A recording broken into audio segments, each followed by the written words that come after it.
Over the last 18 months, we've crossed China from end to end, not just the main tourist cities, but also the remote regions and rural villages. We've pretty much experienced every scenario you can imagine being there. Missed trains, road trips, lost items, and hospital visits. So today, we're giving you the full playbook. No fluff, nor outdated information. If you're planning a trip to China, watch the whole video because we will give you useful tips you won't find anywhere else.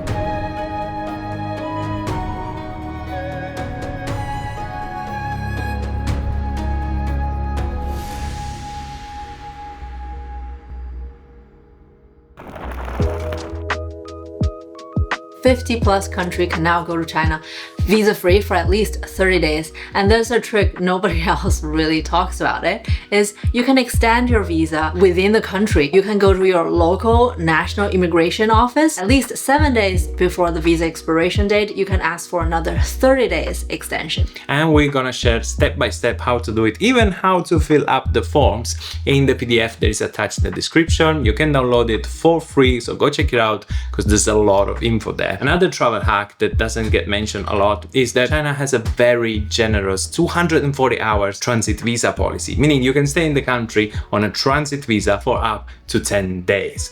The only caveat is obviously you need to fly out to a different country than the one you came from. All your Western apps and websites like Google, Facebook, Instagram, YouTube are blocked in China. Most people would say just download a VPN. But if you're staying for a short time, there's actually a better and cheaper option, which is the international eSIM.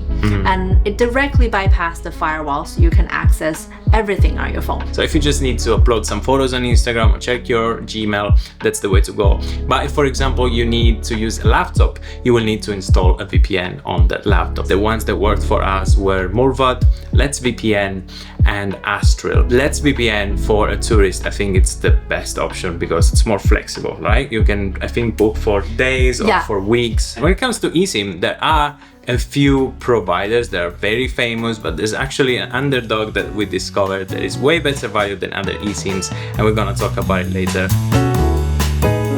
Accommodation in China is outstanding. Some of the best valued in the world. Modern rooms, huge bed, for price well below what you would pay for in the West. And the smart amenities are amazing. Voice controlled rooms and robot room service are very common. Now there's a resource that is very important when it comes to booking accommodation, and that is trip.com. Can help you with accommodation, flights, train tickets, organized tours. Everything is in English and it's tailored for international travelers, meaning you will know how to find your way around. All the hotels on trips.com know how to register foreigners, and that's very important because if you just walk into a guest house, they might refuse to register you because they don't know how to do it. There's a whole bureaucratic process. Hotels on trip.com know how to do that. And remember, we mentioned in the eSIM we knew a great value one. That's on trip.com. They also do eSIMs, and we have a link in the PDF. Unfortunately, what happens a lot is walking into a room and it reeks like smoke because indoor smoking is very much a thing in China. Even if you put non-smoking room when you're booking, they might give you a room where someone was smoking. You can ask to be changed rooms. It's totally fine. Don't feel shy about it because it happens all the time and hotel staff are used to it. Third one, it's actually an odd one, is to bring your own towel. You might need it sometimes. BYOT. Because there's a huge trend of using like a disposable towel, and those towels are really hard to use. So, bring one in case, you encounter that situation. Another very important thing, not just for China, but for traveling in general, is to get covered in case something bad happens, because travel don't always go according to plan. Flights get delayed, bags go missing, well, you may get injured in a place where nobody speaks your language. And we've personally seen people get injured during their trips. That's why we recommend Safety Wing as your travel medical insurance. They're also the partner of this video. What we like about Safety Wing is that it covers most common risks that a traveler might encounter. The normal travel essential covers you in 180 countries for up to $250,000 for unexpected injury or illness, emergency medical evacuation, hospital stays, and even lost luggage up to $3,000. And if you're traveling with your family, that's huge because kids under 10 can be included for free. And trust us, we've been on the road for years, and it's better to travel always with the peace of mind. Especially somewhere far, far away from home like China. If you're watching this video because you're planning a trip, we highly recommend you click the top link in our description or scan the QR code to get yourself covered for your next adventure. Also, if you use our link, it has no extra cost for you, but it helps you support our channel. China is the most cashless society on earth. We're absolutely not exaggerating. No one uses cash, and there are two apps that you absolutely need to pay for anything in China, and these are Alipay and WeChat. Now, these are better if you get them up and running and all set up before you leave. What you need to do is to link your debit or credit card to Alipay or WeChat, and you can use them to pay for everything. How it works in practice. In Alipay, it's very easy. You just simply open the app, and on top, there's 4 very big buttons, and one says scan.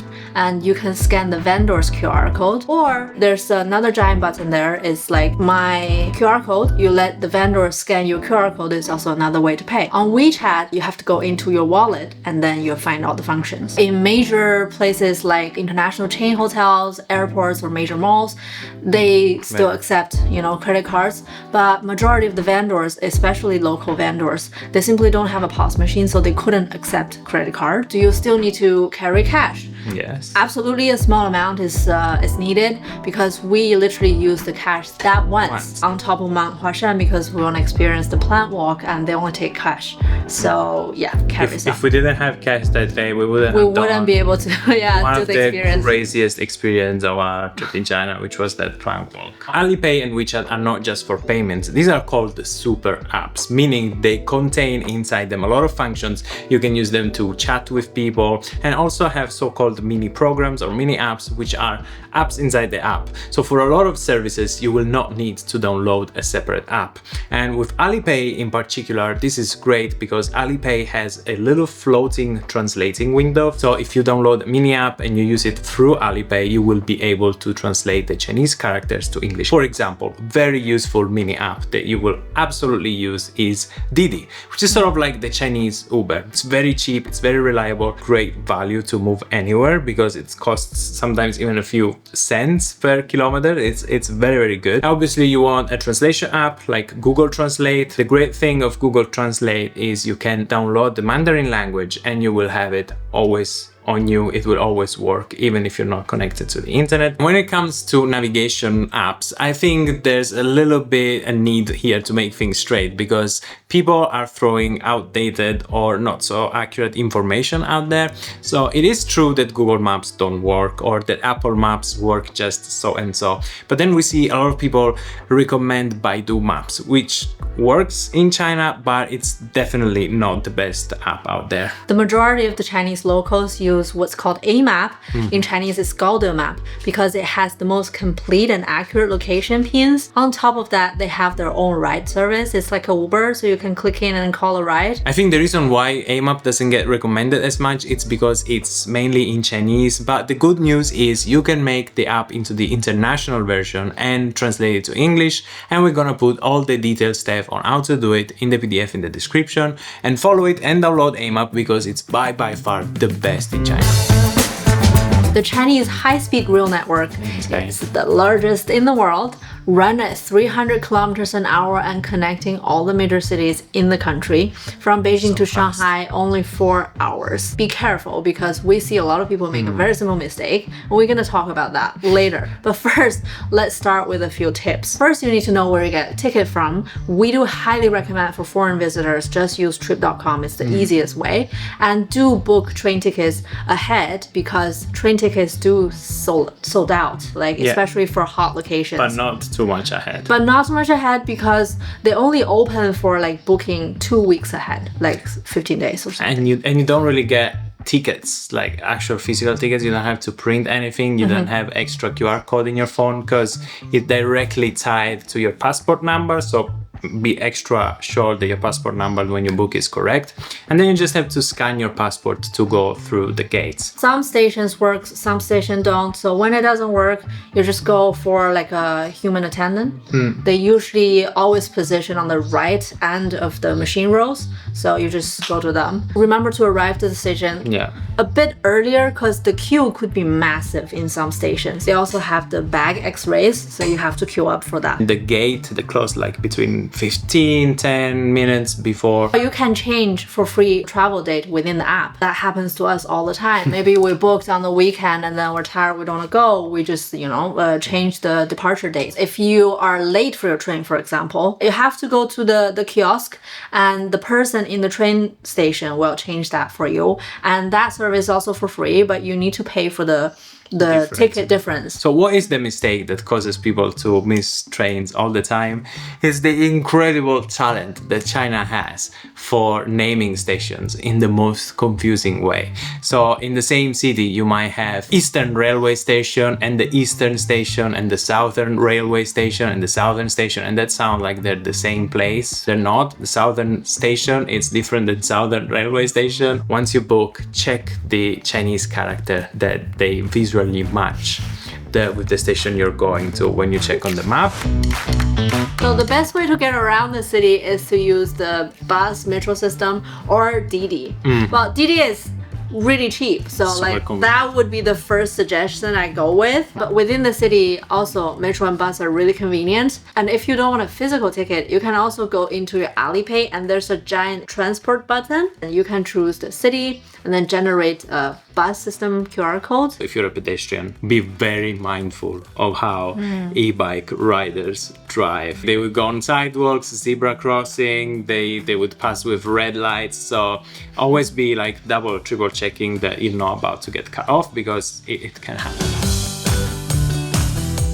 When it comes to get around in China, our favorite way was probably driving, right? Like insane. Oh yeah, it gives so much freedom. I think one of the best trips we had was definitely just roaming around and find some surprising stuff. Like in the farm. Hidden villages, forests, and it's amazing. It feels daunting as a foreigner thinking about driving by yourself in a place like China, but it's actually pretty easy. Yeah, because foreigners, especially like visa-free travelers, can actually get a temporary driver's permit. The good thing is, like, if you land in Beijing or Shanghai, you can actually do it directly in the terminal because they have those vehicle management control stations. And even if you don't land in this airport, you can still easily find those stations within like basically all the cities.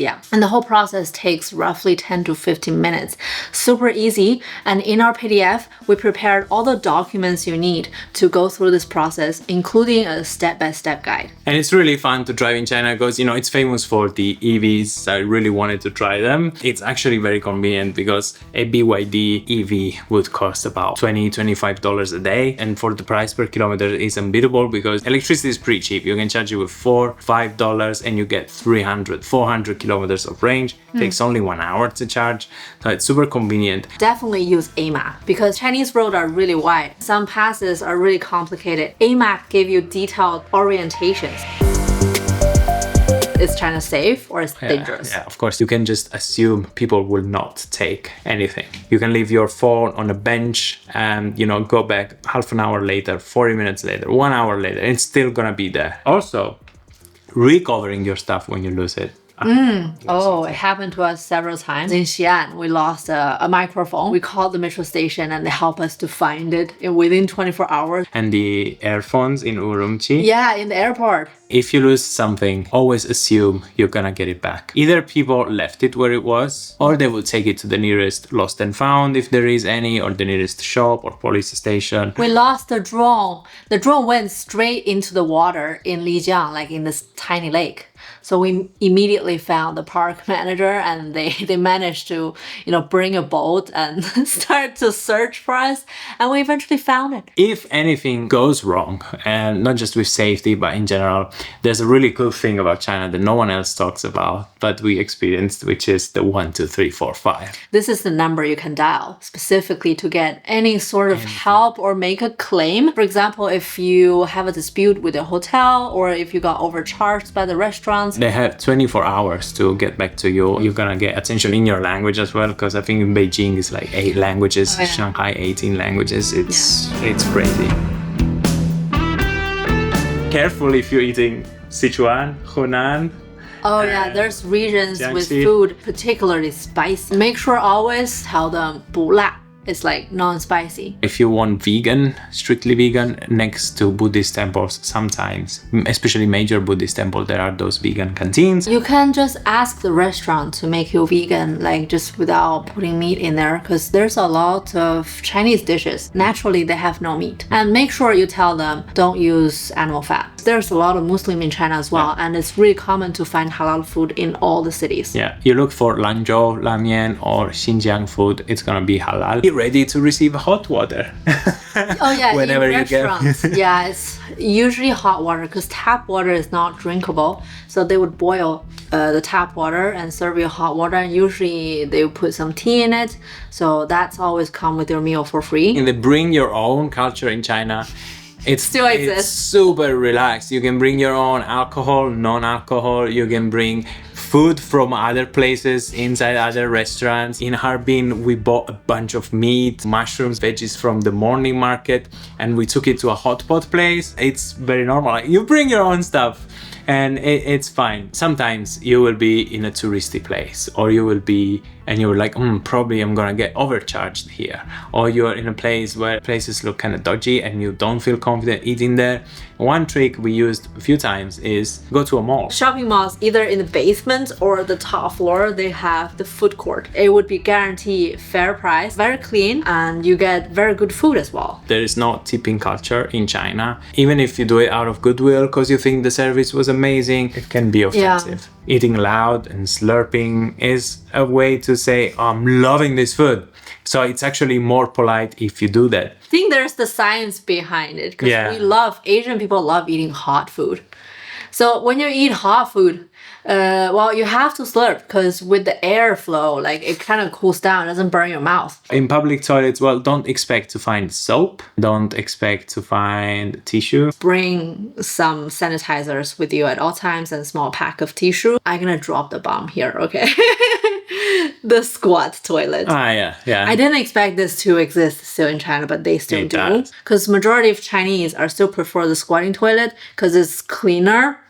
But there's the option for seated. Chances are, if you're watching this video because you're planning a trip to China, you'll be visiting places like Beijing, Shanghai, Chongqing, Chengdu, Xi'an. Well, we made a detailed deep dive video about each one of those destinations, and Jay is a local, so we're gonna show you things that you won't find anywhere else in those videos. So go check them out on our channel because I think you'll find them very valuable for your trip. Our PDF is really valuable because we wrote almost 40 pages only for you with step-by-step, very detailed guide on the important bits. So go download it for free.